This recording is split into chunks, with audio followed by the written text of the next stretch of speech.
Hi everyone, welcome back to another episode of our Japan series. Today we're going to explore 5 of the most powerful Japanese monsters and yokais and horrors they commit that may scare you the most. So without further ado, let's start the video.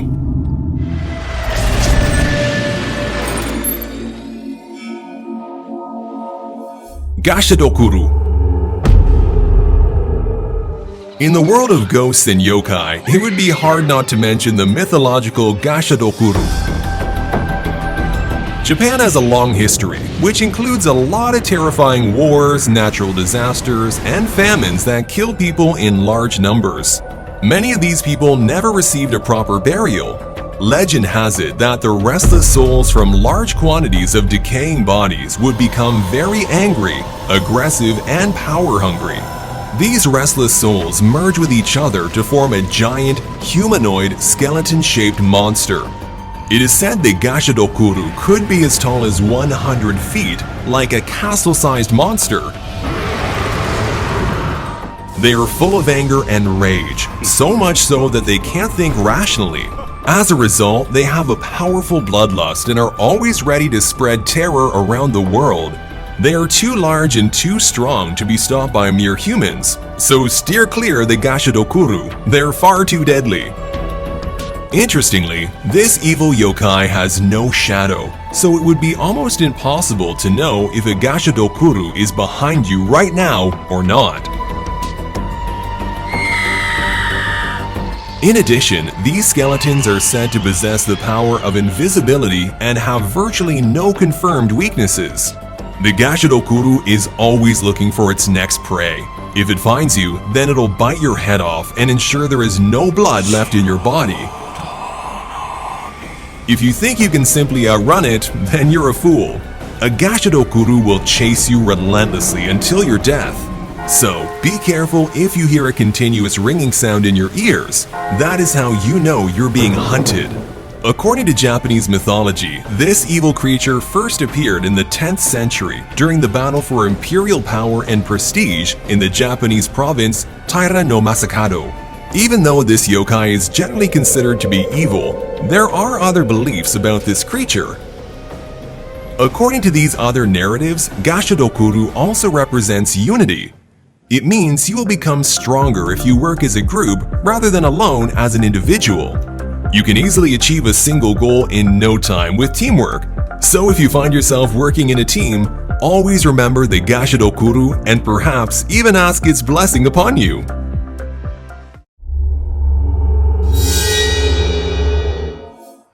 Oni. Next, let's talk about the Hulk of Japanese mythology, also known as Oni. Even though the Hulk is famous for being aggressive, this Japanese yokai takes ferocity to a whole new level and is considered to be beyond evil. As a result, it is often associated with mysterious calamities. The word Oni roughly corresponds to concepts like ogres or demons. According to mythology, Onis were much taller than even the tallest man.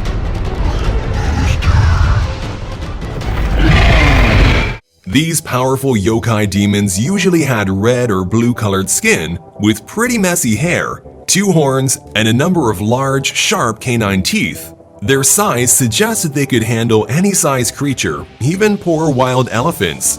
If you're unfortunate enough to see an Oni approaching, just run away. They are not only dangerous and terrifying, but also spread deadly diseases and disasters wherever they go. The question is, how were these terrifying creatures born? According to ancient texts, Onis were once human like us. However, when a truly evil and wicked man dies, he transforms into an Oni in Buddhist hell. Onis are considered to be the guardians of hell under the command of Lord Enna. Their main weapon is handheld iron kanobo, which is like an iron club. If any human crosses the restricted territories, Oni won't hesitate to crush the bones of the intruders. Ironically, the wicked Oni punish evil people in hell by crushing their bones and peeling off their skin. In doing so, they torture those who meet the criteria to become the next Onis. Simply put, Onis are like a cruel underworld military for newcomers in the hell. However, in the darkest times, an Oni can appear in this world too. There is one terrifying tale about an Oni that was transformed from a human in the real world centuries ago. His name was Shootin Doji, an orphan child who was becoming a monk, but he didn't like their strict training and lifestyle. He was an aggressive child by nature and a troublemaker with a corrupt soul. As a young boy, he used to drink alcohol, which was considered to be forbidden for monks. Hence, he got his nickname Shootin Doji, which means little boozer. During one festival, Shootin Doji hid himself in darkness and wore an Oni mask in order to scare the people who were coming from the festival. When his prank was over, he attempted to remove his Oni mask, but he couldn't. The mask was permanently attached to his face. Because he was a troublemaker, instead of helping him, the other monks mocked Shootin Doji. As a result, he became furious and full of rage and ran away to the mountains to live his life away from humans. In the mountains, he started learning black magic and accepted his evil, wicked nature. He started kidnapping men and women nearby, then ate their organs and flesh and drank their blood. His strength, aggressiveness, and cruelty grew stronger over time. Soon, he formed a small yet powerful army of demons. Their numbers grew with each passing day. The emperor at the time became fearful. Something had to be done, so the emperor gave the task of killing Shootin Doji to a fearsome warrior, Minamoto Raiko. Raiko and his men managed to successfully poison some sake, which was a favorite drink for the demons. Raiko and his men killed every drunken demon one by one. Finally, Raiko cut Doji's head with his blade, but the head remained alive and continuously attempted to bite Raiko and his men. Raiko decided to bury the head in an unknown place to avoid this demon from ever re-emerging again. Interestingly, today in Japan, this demon is now considered a symbol of good luck, and people happily wear Oni masks. You might be surprised to know that the Japanese people even celebrate Oni in Setsubun Festival, according to the Mumimaki custom on 3rd February of every year.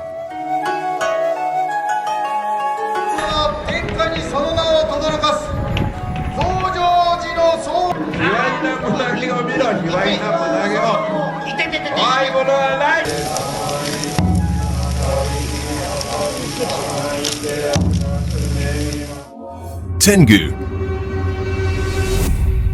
This creature is known as Tengu. Today, in this video, we're going to explore one of the most well-recognized and easy-to-identify figures for many people who live outside of Japan.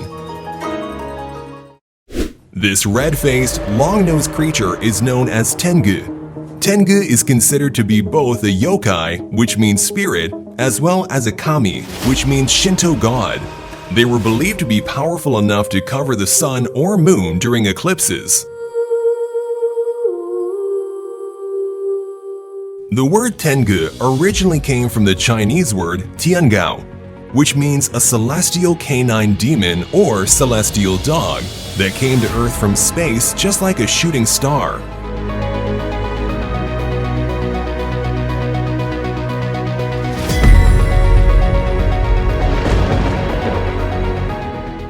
However, the word Tengu first appeared in a piece of Japanese literature known as Nihon Shoki, written in the year 720 AD. According to historical records, a Buddhist monk saw a huge shooting star in the shape of a celestial, dog-like creature. However, we don't know how this dog-like celestial gradually transformed into large birds of prey.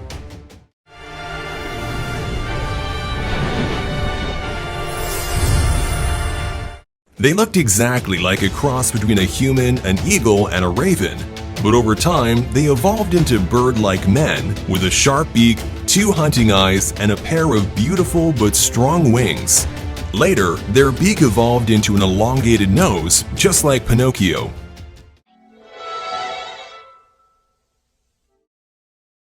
Now that we've described the Tengu, let's talk about its nature and behavior. It is believed that in ancient times, the Tengus lived in groups or clans in mountain and forest regions. They were very social beings. Each clan was thought to consist of roughly 250,000 Tengus. However, the personality and behavior of Tengus varied drastically. It is also mentioned that many Tengu used to live in Shinto temples in the mountains and were considered to be full of wisdom. Many of these Tengus also punished evildoers, and they were afraid of being tricked. They even helped good people who accidentally lose their way in the forest.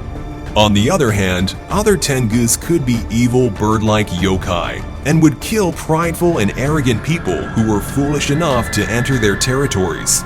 They also like to annoy monks and priests living near forests. According to some stories, Tengus can be tricked by smart people. Once upon a time, a Tengu met with a smart gambler. The gambler told the Tengu that he was afraid of gold, at which point the Tengu responded that he was afraid of thorny plants. When the gambler learned this, he made the Tengu afraid by showing him thorny plants and mocked the Tengu for its fear. To take revenge on the gambler for this humiliation and mockery, the Tengu started to rain down gold coins. Of course, the gambler was not actually afraid of gold. In fact, he was grateful to Tengu for making him so rich.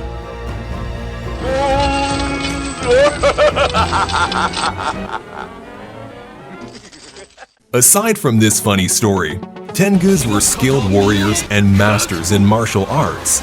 They were supposed to be much better swordsmen than the most skilled samurai alive. Historically, Tengu fought in a lot of battles alongside humans and taught swordsmanship to the samurais. They also possessed supernatural powers like flying in the air, creating strong winds that could destroy anything, and teleporting from one place to another.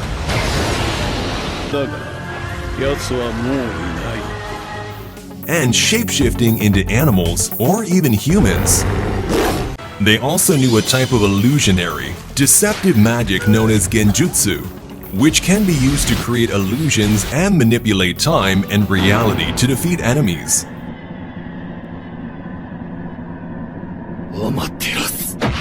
As a result, the Tengu were not a yokai you would really want to mess with.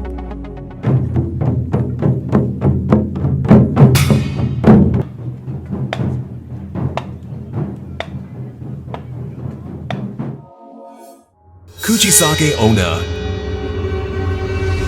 This is a story of a slit-mouthed woman who hunted people down to ask them, "Am I pretty?"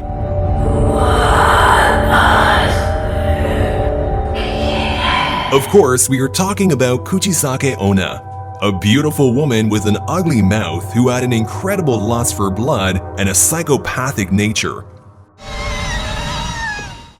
Why is this lady so dangerous? Well, in the 1970s, Kuji Sake Ona was associated with dangerous crimes like murder and attacks on the face using scissors. Due to the fear of Kuji Sake Ona, also known as the Masked Lady, a lot of Japanese police officers were assigned to night duty and no one was allowed to wander alone. These are all types of precautions that local governments took against this killer yokai.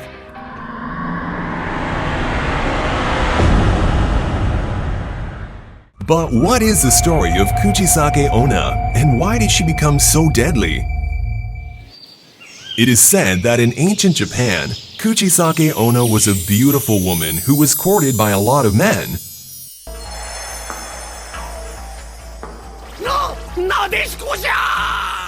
Finally, she married a noble class and strong samurai.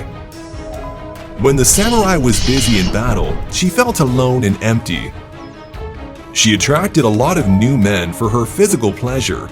Then one day, the samurai returned home and caught his wife having an affair with another man. The samurai killed the man and then put his sword in the mouth of his wife. He was so angry and emotionally broken that out of jealousy, he cut the mouth of Kuji Sake Ona from ear to ear using his blade. Then, the samurai asked her, "Do you think you're beautiful now?" She lost a lot of blood and died, but according to legend, even though her body was dead, her soul became a vengeful yokai. Now, she seeks revenge on anyone walking alone. There is another story too about Kuji Sake Ona. According to this story, she was going through a dental surgery from an unexperienced female dentist. The dentist was a toxic lady who was jealous of her beauty. As a result, during the operation, she mutilated Kuji Sake Ona's mouth with a surgical knife or scissors. That's the reason Kuji Sake Ona wears surgical masks and uses a surgical knife or scissors on her victims.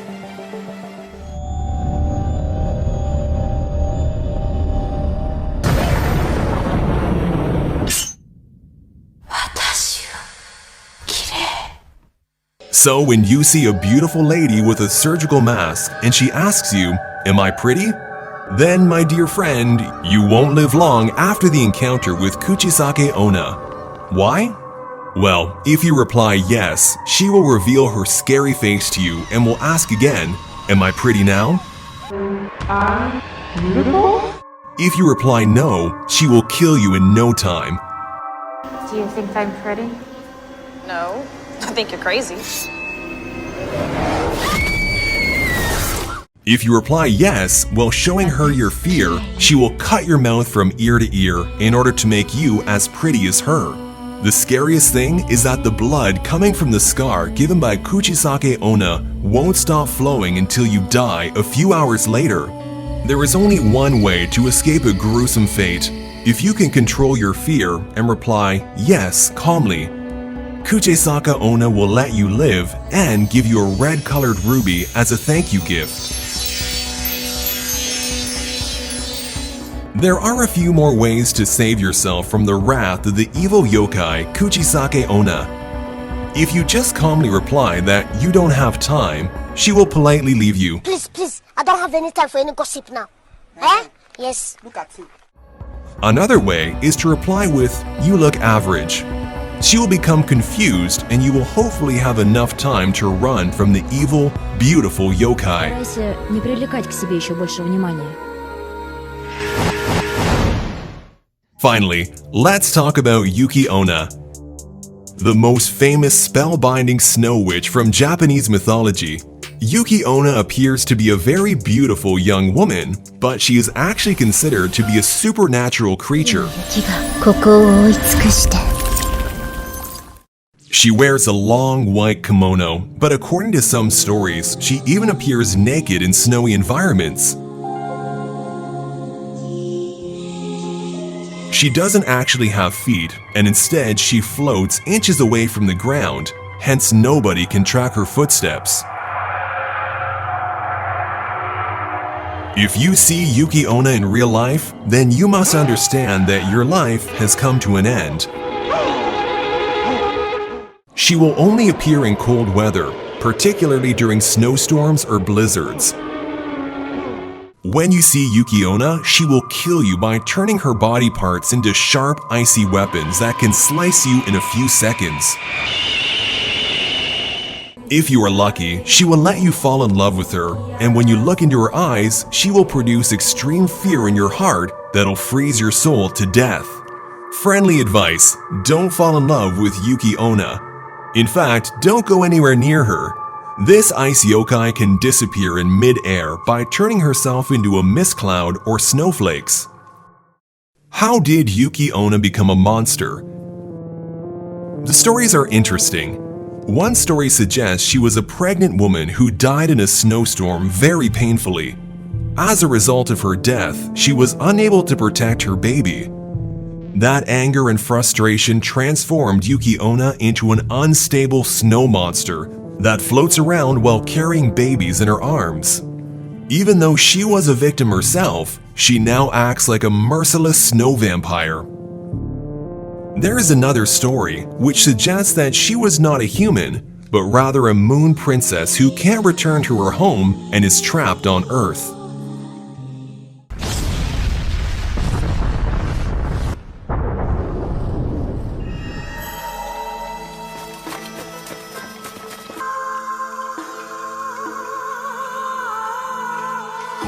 You are most likely to see this evil yokai while traveling in snowy areas. If she sees you, she will come close to you, and with just one cool breath, she may completely freeze you in ice crystals.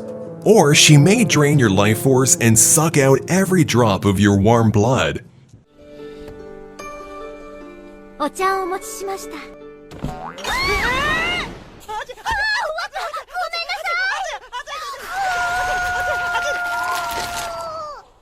In both cases, death is inevitable. Even if you're a nice person, she will ask you to carry her ghost child for a few minutes, which will paralyze you, freeze you, and kill you in a few hours. Even though she looks like a woman with a calm demeanor, according to legends, she is aggressive in nature. These stories state that during winters, she used to enter villages, invade homes, break doors and windows, and kill people when they were sleeping.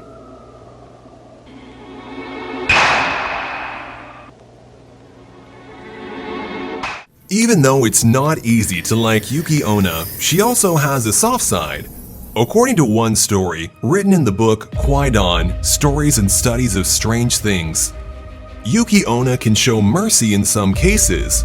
In this story, after killing the mentor, Mosaku, Yukiona didn't kill Minokishi, the apprentice who was sleeping in the same room. She allowed Minokishi to live on one condition, that he must not reveal her existence to anyone.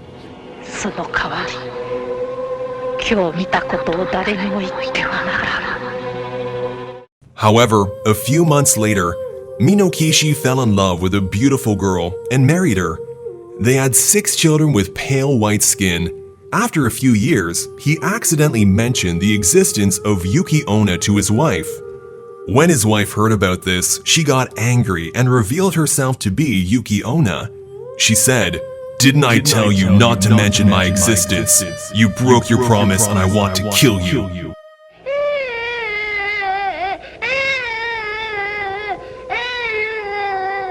But instead, I am leaving you alive because you must take care of the kids.